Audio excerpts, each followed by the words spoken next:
Hi, this is Drew Jones of Drew's Guitar Shop in Seattle, Washington, and today I wanted to answer a question that some of you may have, which is how low is too low for frets? Now, there's a simple answer to this and a complex answer to this, and I'm going to go through the complex answer first because I think that that's going to be important for you all to consider before you consider the simpler answer. Now, you're going to have to bear with me and trust me on this for a minute because there's a bit to explain here, and this may take a second. So, strap in. This is going to be a detailed video on fretwire, and that's just how I'm going to do it because I think that giving people kind of a simple answer on this is going to be, not fair to you, and it's going to get me a lot of very strange questions and stuff in my inbox, which I'm hoping to avoid. So, how low is too low? Well, the answer to that is probably going to be dependent on what size of fretwire you're dealing with in the first place. Now, this over here is all fretwire that I have ordered in the last year to do fret jobs, and most of this stuff is different sizes. I try to condense this stuff when I can because I don't want to have multiple envelopes here of the same medium frets. But there's just a lot of this stuff. I've got, let's see here. What do we have?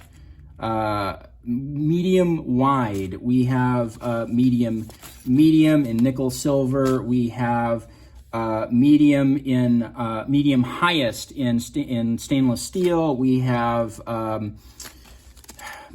medium in stainless steel. Narrow low in nickel silver. Narrow low. Jescar medium low with stainless steel. There's just all sorts of different varieties of stuff in here, and I didn't bother looking through this stuff before doing this video. I just know that there's a lot of variety here, and all of these are going to have slightly different measurements. Now let's talk about what we're measuring when we're looking at fretwire. So this here is some Gold Evo fretwire, and if you want to learn about Gold Evo, go look up Gold Evo on Wikipedia or whatever. It's a titanium-based alloy that is gold in color. It's a little stronger than standard nickel silver, so sometimes people use it for the looks, and sometimes people use it to be a little bit tougher than the standard fretwire. We're not talking about that in this video. We're talking about dimensions and how to tell if things are too low. So I want you to kind of disregard that Gold Evo bit up here because what we're really looking at is this, the jumbo size here, which is probably going to correspond a lot closer with these frets than any of those other ones that I showed you. So this just happens to be the only jumbo I have in here right now. So if you look up here, we're going to see a measurement that's called crown width. We're going to see another one that's called crown height and another one that's called tang depth. In my opinion, there should be a fourth one down here that says tang width because that's different as well on a lot of different fret wires.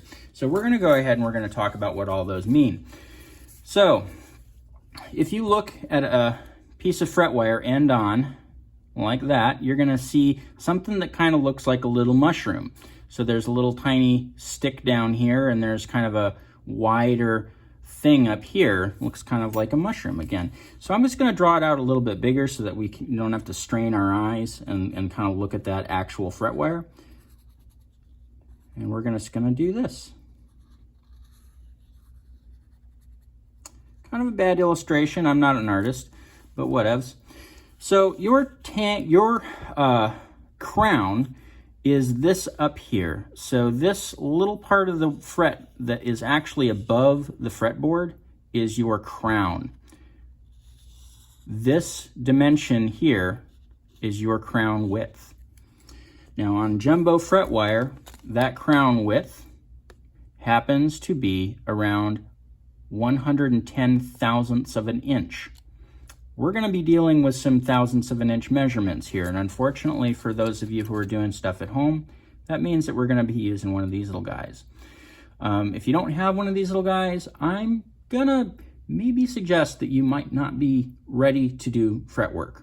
This is really complex stuff. I'll get into kind of explaining why in a little bit, but we're going to go ahead and talk about the rest of these measurements. Your crown height is going to be this measurement here. This only includes the crown. It doesn't include the entire tang, which is this part down here. But there you go. You got your crown width and your crown height.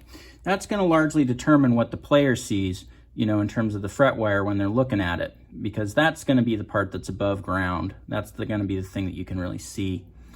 Down below here, which is kind of less important to what we're talking about, but I'm going to explain it to you anyway. This is a thorough video on frets, and I want to explain things thoroughly so that I don't get weird questions, and so that, you know, you guys might understand things a little bit more fully. You have a crown depth, or sorry, a tang depth, which is going to be this measurement here. And again, my opinion is that you should have another measurement that is tang width, which is this here. So there's a lot of measurements here to consider. And those measurements are going to be really different. So let's take the crown width on this jumbo, which is, you know, 110 thousandths, and we're going to look at this medium, which is 80 thousandths. And we could even go with this stuff here, this extra narrow low fret wire, and we see that it is 40 thousandths, and so on and so forth. We've even got one here that's 53. We've got another one here that is 90.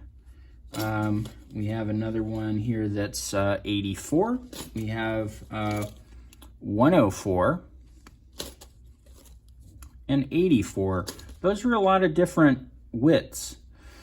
So when kind of determining whether or not a fret is too low, it's also going to be kind of the measurement that we take to determine what kind of fret wire we're going to replace the bad fret wire with. And that would be to measure this distance here. So we see that this is over 100K. This looks like it's about, you know, 105K. And so that's gonna kind of put us in the territory of that jumbo fret wire. Keep in mind, this stuff has been worked over with abrasives like sandpaper, and so it's possible that some of this may have come down a little bit and that we're not necessarily looking at the original true width. But it's pretty close to this 110 here. And so this is kind of what I'm going to be basing this off of. So these look like jumbo frets. They measure like jumbo frets. They look like they should be jumbo frets like this guy right here. But when we turn this over, we notice that this little sample that I have here is quite a lot higher. Quite a lot higher. So we know that these frets here, because of the crown width, probably started off being somewhere in the neighborhood of as high as this one here. That isn't to say that it's guaranteed to be the same height. Like I said, there's a lot of variety. And so we don't necessarily know that just because these had the same width that it's the same height. That being said, the height is less important. The height is going to be whatever it is after we get done working the frets. It's kind of hard to take that measurement and tell for sure what you're dealing with. That's why we use this measurement here. But we do know that this is very, very low compared to what we're looking at here. And that, in my opinion, is going to be too low to really save. Now, when this guitar came in, it came in for like some setup work, and it's an important guitar to the player, and it's not a cheap one. And so, you know, we both kind of agreed that looking at these frets that it was time to do a refret on this guy based on what we're seeing here. And you know, part of the reason is just, again, because of how low that is compared with this. I mean, obviously, anybody can take a look at that. But I'm going to tell you, now we get to the simple part. The simple part of determining whether or not it's time for a refret. Now, there are some other factors to consider here. The lower your frets are, the more wear is going to be put on the board. And that is something that you may want to consider. Whenever you see those really deep pits in boards, oftentimes that's kind of an indicator that those frets were allowed to kind of go too low. Another thing is just kind of the playability and the way that it feels. You'll notice a difference, a pretty drastic difference in the way that something plays when it has nice, healthy, high frets versus something that has kind of low, barely there frets, kind of like these. And that difference can be pretty pronounced. So, you know, those two things should be considered first, in my opinion, before this next thing. But this is the simple answer. When we do fret work, we do what's called leveling, crowning, and polishing. So when we have a bunch of frets that are installed, pretend that these are frets, we level all of these to make sure that they are all the same height. And when we get done with that, what we have is a crown that looks something like this. So you see that that is flat on top. Now, when we do a professional fret job, obviously, if you look at the frets on like a brand new guitar, something high end, you're not going to see flat fret tops, generally speaking. There are guitars out there that are that way, and in my opinion, they shouldn't be. But what we want to do after we level those is we want to recrown. And so we take some special files and we kind of kiss the corners off of that flat edge that we've created, and we bring it to another round point. And when we do that, that is called crowning. We do that because that creates a little tiny narrow spot where that string makes contact that is right where we want it, right in the middle of where we have used all of our fancy jigs dialing in our scale length and all of that, math that is required for getting the correct pitch when you put your finger down on that fret. You want that string to be making contact right in the middle of that fret, right where that slot was cut. That's where you want it. And if it's not, then you are going to have intonation problems. You may have tone problems, and you may have all kinds of other stuff that comes up as a result of not having that contact point exactly there. Now, we're going to go ahead and explore kind of why things might be considered too low. Now, when we get a guitar in that's got some worn frets, we don't always jump to doing a refret. Sometimes we'll do what's called a level, crown, and polish, which means that we go in and again take off more material from the top of that fret,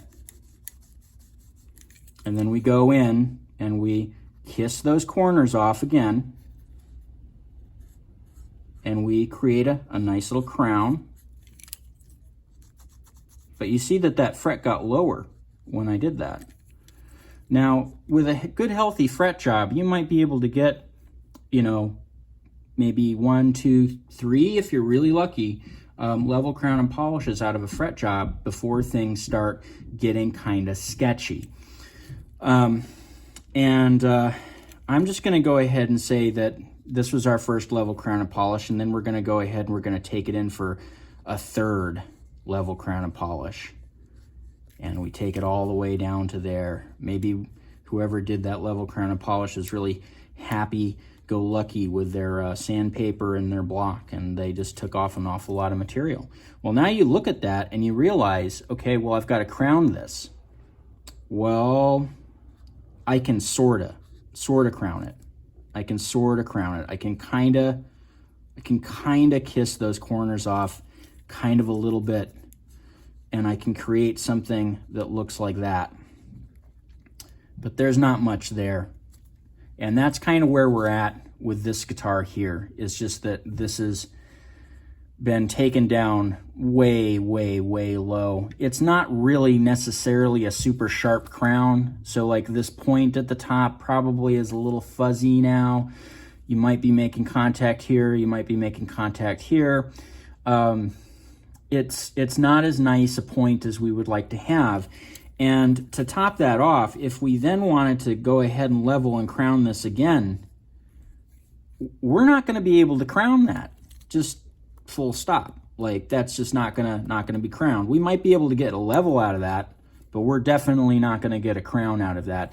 And by the time that we've gotten it down this low, on top of the fact that you can't crown it, when you go to pull these frets, this isn't something a player has to worry about, but it's something your repair guy will worry about. Once you got it down this low, these become a pain in the ass to extract. So the thing that you're looking at as a player is whether or not this fret can take a crown. That's going to be what your luthier is looking at too. And the thing that your repair guy is going to be looking at is, can that go any lower, maintaining that crown, but also, making it so that we can extract these that are, reasonably later. Because what happens is if you take stuff down like super, super, super low, like, down to there, you've got this stuff that's basically kind of like aluminum foil on top. And we use a tool kind of like this to extract frets. And the reason that this works is because we're putting this under the fret, and as we are pulling up that fret, the bottom of those jaws, kind of a bad illustration here, but the bottom of those jaws is resting against the wood and keeping the wood from splintering out. Now, if this stuff up here isn't strong enough to provide some downward pressure on those jaws, and instead it's like, you know, aluminum foil and it just bends up, what ends up happening is that as soon as we go to pull that tang, because that tang is the only thing that we can really get purchase on with those tools, that's the only thing that we can grip, is that's going to just chunk out a whole lot of wood while we are removing that fret. And that is ugly as hell. It looks unprofessional, it looks bad, it feels bad, and I've seen it a lot on guitars that have had poor fretwork. The reason that happens is because frets are held in partially by these little teeth on the tangs. Sometimes on older fretwire, they didn't have the teeth on the tangs, and so you'd see little chisel marks where somebody would pound a chisel into the bottom in order to get the thing to have some kind of grippy teeth on the bottom. But most of the time, there's going to be some kind of grip there, and that grip will grip regardless of whether or not that crown is healthy enough to be extracted with downward pressure on the wood. So with that in mind, I guess the simple answer would be whether or not the fret can be crowned, whether or not the fret can be extracted. Those are the two big things that I look at, and that is going to be drastically different in terms of numbers that I could give you on different fret wires. This, for example, is going to have a very different number than this. If you look at these two side by side, this one looks like a little brother to this one here. And when we get into like really narrow fret wires, like, you know, this guy here, this is some like banjo mandolin wire. I mean, this whole fret wire here is almost as, you know, it's just a little thicker than the tang on this guy. And so, you know, this is why I can't give you a number. It's why I can't give you a specific number going like, okay, yeah, my frets are too low.